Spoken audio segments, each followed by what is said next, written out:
వారు ప్రవచనాలు ఆపేసి మరి ప్రాపకాలు మొదలు పెట్టారా అనిపిస్తా ఉంది. వారి భాషలోనే మాట్లాడదాం. వారు చాలా సార్లు చెప్పారు, వారి ప్రవచనాలు నిజంగా అద్భుతంగా ఉంటాయి. హిందూ మతంలోని మంచిని ప్రజలకు తెలియజేస్తూ చాలా చక్కగా ఆ హిందూ మతంలో ఉన్నటువంటి ఆ భగవద్గీత, ఆ భాగవతంలో ఉన్నటువంటి శ్లోకాల అర్థాలను వివరిస్తూ ఆధునిక సమాజం ఏ విధంగా దాంట్లో ఉన్నటువంటి మంచిని గ్రహించాలో చెప్పటంలో నేర్పరి అద్భుతంగా చెప్తారు. కానీ వారి భాషలోనే చెప్పాలంటే గ్రామసింహం చేసే పని గ్రామసింహం చేయాలి, గార్ధీభవం చేసే పని గార్ధీభవం చేయాలి. అంటే కుక్క చేసే పని కుక్క చేయాలి, గాడిద చేసే పని గాడిద చేయాలి. ప్రవచనాలు చెప్పుకునే మీకు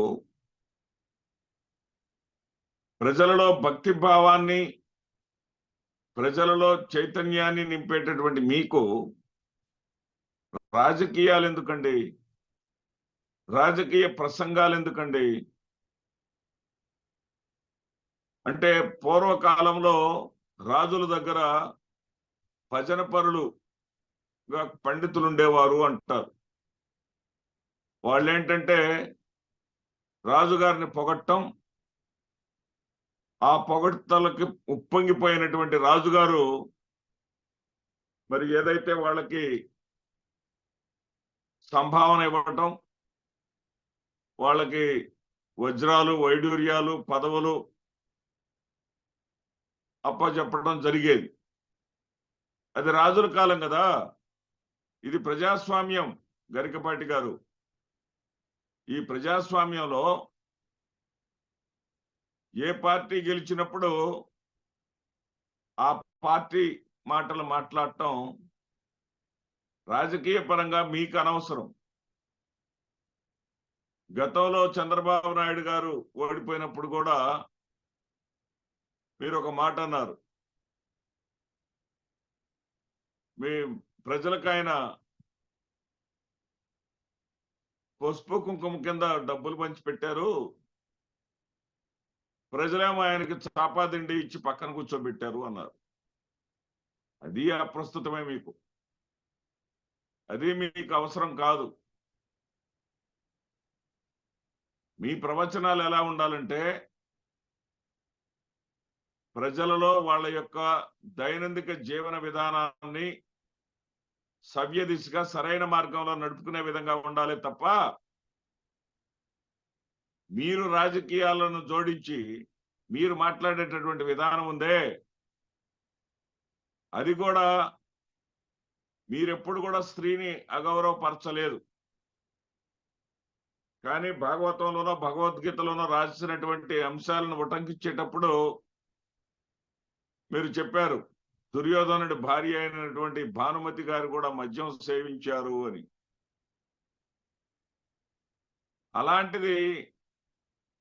అలాంటి పదాలు కూడా కొన్ని చెప్పకూడదు. ఎందుకంటే ఈ రోజున పురాణ కాలంలోనే మద్యం సేవించారంటే ఈ రోజున మహిళలు సవ్యమైన మార్గంలో ఎలా నడుస్తారు? గరికపాటి వారు మీరే చెప్పారు, వాటిలో కొన్ని అర్ధసత్యాలు ఉన్నాయి అని. మరి ఏది అవసరమో ఏది అనవసరమో మీరు గుర్తించాలి కదా. పామరులో మాకేం తెలుసు, మేమెంతటి వాళ్ళం? మీరు పండితులు కదా. పండితులైనటువంటి మీకు రాజకీయ పరిజ్ఞానం ఎక్కడి నుంచి వస్తుందండి? రాజకీయాలు మీకెందుకు చెప్పండి? జగన్మోహన్ రెడ్డి గారు అసెంబ్లీకి రావాలి అని కోరుకోవడం తప్పు లేదు. మీకు ఇక్కడ ఓటు ఉన్నా లేకపోయినా, మీరు హైదరాబాద్ లో ఉండి ప్రవచనాలు చెప్పినా, జగన్మోహన్ రెడ్డి గారికి అసెంబ్లీలోకి వెళ్ళండి అని చేసేటటువంటి సూచన చేసేటటువంటి హక్కు ఒక ఓటరుగా, ఒక ఆంధ్రప్రదేశ్ రాష్ట్రానికి చెందినటువంటి వ్యక్తిగా మీకు ఉన్నది గరికపాటి వారు, మేము కాదనం. కానీ ఇక్కడ ఎన్టీ రామారావు గారిని ఆదర్శంగా తీసుకొని రావాలని చెప్పారేంటి? ఏ విషయంలో ఎన్టీ రామారావు గారు ఆదర్శనీయులు అవుతారు?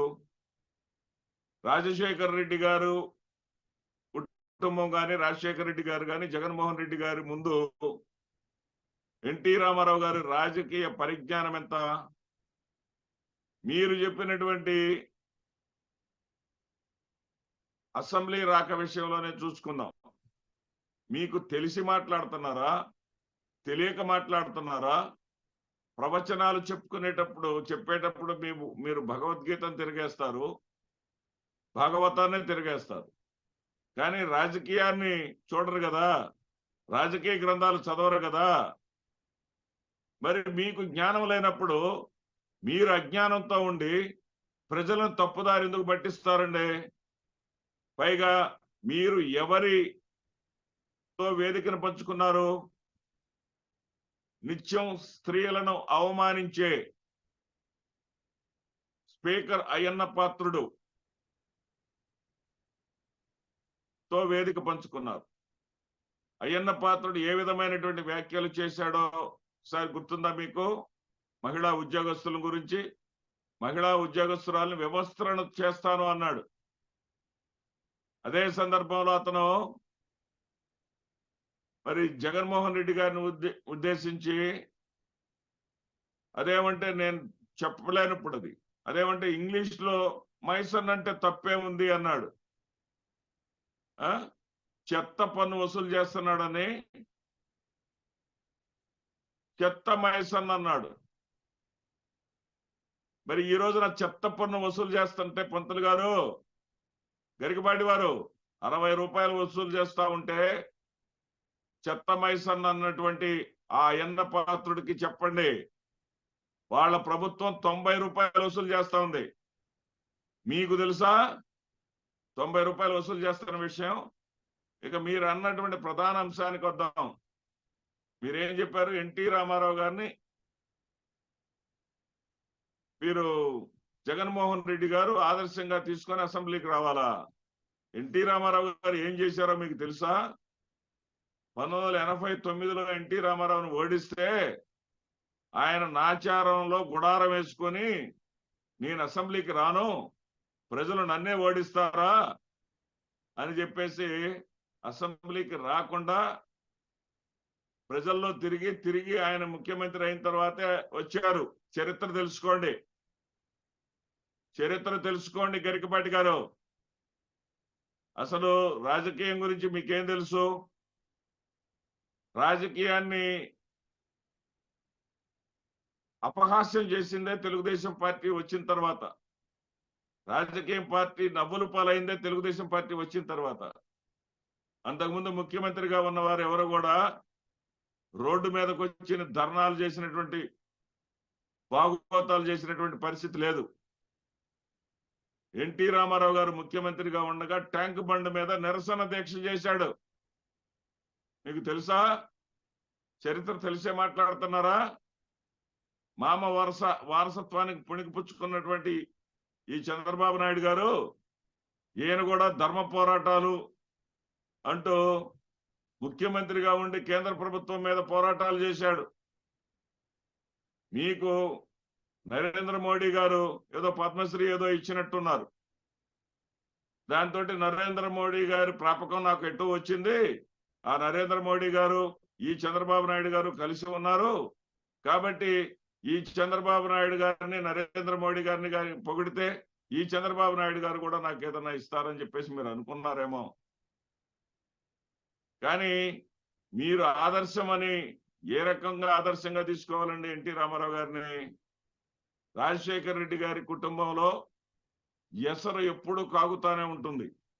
ఎసట్లో బియ్యం పోస్తానే ఉంటారు, వచ్చిన వారికి అన్నం పెడతానే ఉంటారు. పిల్లికి బిచ్చం పెట్టినట్టుండి ఈ కుటుంబం ఎక్కడా? వైఎస్ రాజశేఖర రెడ్డి గారి కుటుంబం ఎక్కడండి? మీకేం తెలుసు గరికపాటి గారు? మీరు తెలిసి మాట్లాడుతున్నారా, తెలియక మాట్లాడుతున్నారా? ఎన్టీ రామారావు గారిని ఏ విషయంలో ఆదర్శంగా తీసుకోవాలి? మా గుంటూరు పక్కనే పెదనందిపాడు అనేటటువంటి గ్రామంలో వాళ్ళ సామాజిక వర్గానికి చెందినటువంటి వ్యక్తికే ఎన్టీ రామారావు గారికి సంబంధించినటువంటి పాత న్యూస్ రీల్ పెట్టెలుంటాయే, ఆ పెట్టెలో ఆ పెట్టె వైపు వెళ్ళకండి అంటుంటే ఆయన ఎందుకు ఇటు వెళ్ళొద్దు అంటున్నారని చెప్పేసి పెట్టి తీసి ఓపెన్ చేసి చూస్తే కోట్లాది రూపాయల డబ్బులు ఉన్నాయి దాంట్లో. ఆ డబ్బుల్ని ఆయన తీసుకొని ఇక ఆయన ఇటు రాలా, పెదనందిపాడికి రాలా, ఆయన ఎడిపోయాడో తెలియదు, ఎబ్స్కాండ్ అయిపోయాడు. ఎబ్స్కాండ్ అయిపోయినప్పుడు ఎన్టీ రామారావు గారు పడిన ఆరాటం, తన డబ్బులు పోయినాయని, మామూలు ఆరాటం కాదండి. ఎక్కడో ఆయన కర్ణాటక వెళ్ళిపోయి పొలాలు కొనుక్కొని ట్రాక్టర్ కొనుక్కొని వ్యవసాయం చేసుకుంటా ఉంటే అతన్ని తీసుకొచ్చి ఖర్చు అయిపోయిన డబ్బులు తీసేసే, ఉన్న డబ్బులు కట్టు అని అతన్ని హింసించి నానా హింసలు చేసి డబ్బులు తీసుకున్నటువంటి చరిత్ర ఎన్టీ రామారావు గారిది. మరి అలాంటి చరిత్ర ఏమైనా ఉందా? పేదలకి తమ సొంత ఇంటిని, సొంత ఇల్లు ధ్వంసం చేసి పార్కుగా అప్పచెప్పినటువంటి కుటుంబం జగన్మోహన్ రెడ్డి గారి కుటుంబం, రాజశేఖర రెడ్డి గారి కుటుంబం.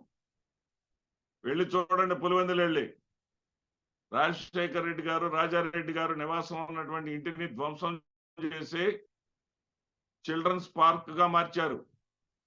ఆ ఇంటిలో ఉన్నటువంటి ప్రతి వస్తువుని కూడా ధ్వంసం చేసేటటువంటి సందర్భంలో వారి దగ్గర ఎంతో కాలంగా పనిచేస్తున్నటువంటి వాళ్ళందరికీ కూడా వాళ్ళకు ఎవరికి ఇష్టమైనటువంటి వస్తువును వాళ్ళని తీసుకెళ్లవలసిందిగా వాళ్ళు చెప్పినటువంటి కుటుంబం అది. ఇంకా మీరు ఎన్టీ రామారావు గారిని ఆదర్శంగా ఏ విషయంలో తీసుకోవాలో మీరు ఒకసారి చెప్పండి. ఎన్టీ రామారావు గారికి రాజశేఖర రెడ్డి గారి వల్ల లేకపోతే జగన్మోహన్ రెడ్డి గారి వల్ల జరిగినటువంటి అవమానం ఏంటో చెప్పండి.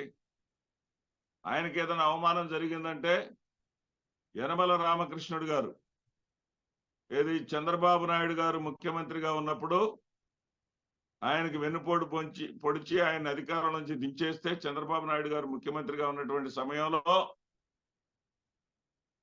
ఏదైతే ఆయన తన గోడు చెప్పుకుంటానంటే కూడా తనకి మైక్ ఇవ్వాల అసెంబ్లీలో, అది ఆయనకు అవమానం. వీళ్ళేమి చేయలేదే. రాజశేఖర రెడ్డి గారు కానీ, ఎన్టీ రామారావు గారు కానీ, రాజశేఖర రెడ్డి గారు కానీ, జగన్మోహన్ రెడ్డి గారు కానీ ఎన్టీ రామారావు గారిని అవమానించినటువంటి సందర్భం లేదే. మీరు ఏమి తెలుసని మీరు మాట్లాడారు? ఏమి తెలుసని మీరు మాట్లాడారు? అదేవిధంగా ఒకవైపు ఆ వేదికను పంచుకున్నటువంటి స్పీకర్ అయ్యన్న పాత్రుడు జగన్ ఓడాడు కానీ చావలేదు అన్నాడు. మరి ఆ అసెంబ్లీకి మీరు రమ్మంటున్నారు,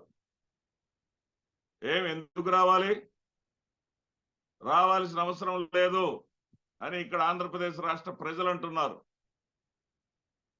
ప్రజలు ఓడించినటువంటి సందర్భం కాదు ఇది. మేనేజ్మెంట్ జరిగింది. ప్రజలు వేసినటువంటి ఓట్లతోటి జగన్మోహన్ రెడ్డి గారు ఓడిపోలేదు.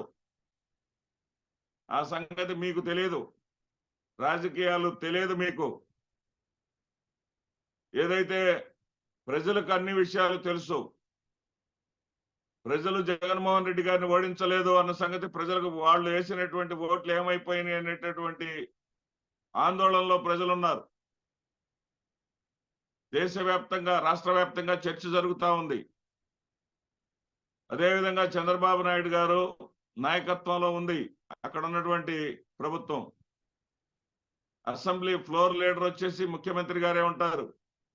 ఆ ముఖ్యమంత్రి గారు ప్రతిపక్ష నాయకుడిగా ఉన్నప్పుడు జగన్మోహన్ రెడ్డి నాశనాన్ని కోరుకుంటూ, పతనాన్ని కోరుకుంటూ, మరణాన్ని కోరుకుంటూ గాలిలో తిరిగేటటువంటి ముఖ్యమంత్రి గారి విమానం గాలిలోనే కలిసిపోవాలని శాపనార్థాలు పెట్టినటువంటి మనిషి.